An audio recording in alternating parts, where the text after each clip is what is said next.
ప్రతి తెలుగువాడు గర్వంగా, గౌరవంగా ఈ తెలుగు గడ్డ మీద బ్రతుకుతున్నాడంటే దానికి కారణం ఒక మహానుభావుడు ప్రాణత్యాగం. ఆ త్యాగం ద్వారా పుట్టిందే ఆంధ్రప్రదేశ్. తెలుగు ప్రజల కోసం తన సొంత ప్రాణాలు అర్పించిన గొప్ప వ్యక్తి పొట్టి శ్రీరాములు గారు. భాషను ప్రేమిస్తే ఎలా ఉంటుందో తన జీవితంతో చూపించిన మహానుభావుడే. మన భాష, మన సంస్కృతి కాపాడుకోవాలనే కోరికతో మా మాట మా పాలన అనే నినాదంతో మన తెలుగు ప్రజలు ఒక గొప్ప ఉద్యమాన్ని ప్రారంభించారు. స్వాతంత్రం వచ్చి కూడా తెలుగు వాళ్ళు మద్రాసు రాష్ట్రంతో కలిసే ఉండేవారు. కానీ ఎప్పుడూ తెలుగు వాళ్ళ మీద వాళ్ళదే పైచేయిగా ఉండేది.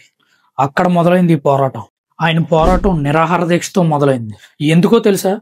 ప్రతి తెలుగువాడి గౌరవం కోసం. శరీరం బలహీనపడ్డా సంకల్పం మాత్రం తగ్గలేదు. ఆయన మనకు నేర్పించింది ఒకటే, మన హక్కుల కోసం మనమే పోరాడాలి. పొట్టి శ్రీరాములు గారి ప్రాణత్యాగం భారతదేశాన్ని కదిలించింది. ఆ త్యాగం నుంచి పుట్టిందే మన ఆంధ్రప్రదేశ్. ఇది ఒక రాష్ట్రం మాత్రమే కాదు, ఒక మహానుభావుడు తన చివరి శ్వాస వరకు పోరాడి గెలుచుకున్న ఒక విజయం. అక్టోబర్ 1, 1953 తొలిసారిగా తెలుగు వాళ్ళ కోసం ఒక ప్రత్యేక రాష్ట్రం ఏర్పడింది. 1956లో తెలంగాణ ప్రాంతం ఆంధ్ర రాష్ట్రంతో కలిసి ఏకీకృత ఆంధ్రప్రదేశ్గా ఏర్పడింది.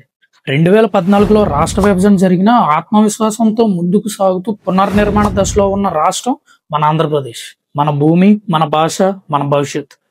జై ఆంధ్రప్రదేశ్.